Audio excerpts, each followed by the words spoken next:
Howdy do y'all, this is John, and today we're talking about Amsterdam, a new movie out in theaters right now. And in Amsterdam, it deals with this doctor and his friends who find themselves in the middle of a conspiracy to commit a coup d'etat in America in the 1930s.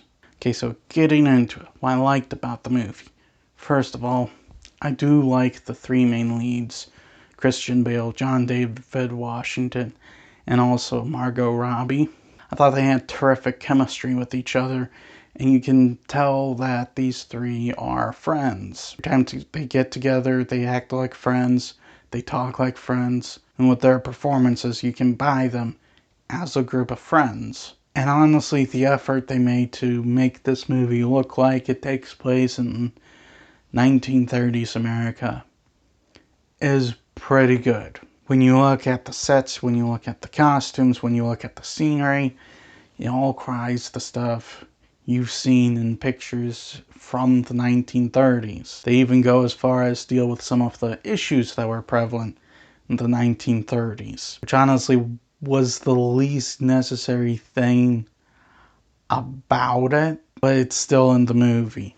There is a lot of things about this movie that made me wish I had enjoyed it, because I like period pieces, I like historical fiction, but unfortunately David O. Russell just clearly did not care that much about the situation in this film. Because yes, the three main characters, they're all fictional, but the situation they're in was a real political conspiracy that may have happened in the 1930s. There's no real evidence that actually did, however, still possibly happened. There are times where I sat there and wondered if him and 20th Century just simply made this movie because of what's happening in a month. Because ultimately, like, one half of the political spectrum is treated as decent and kind in the film, and the other half are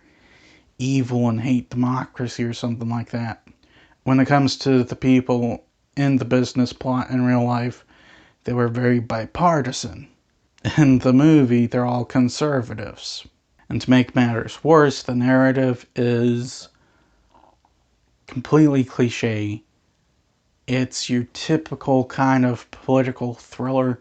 It goes in routes that have been explored before and explored better. And that's what ultimately led me to believe that the only reason why they made this movie is because of what's happening in a month. It's not about exposing a potential coup d'etat, it's about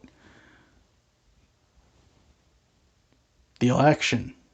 And ultimately, that's my official conclusion on the movie. They were not really interested in what happened. They used this event to make a story to try and influence something happening in a month. Really, what they ultimately did was they took an interesting part in history and just made a bad movie about it. I'm gonna give Amsterdam a 3. Well, that's all the time I have for today. Please like this video if you enjoyed it. Please also subscribe if you're new to the channel. And as always, please remember, the Bodetsky will return.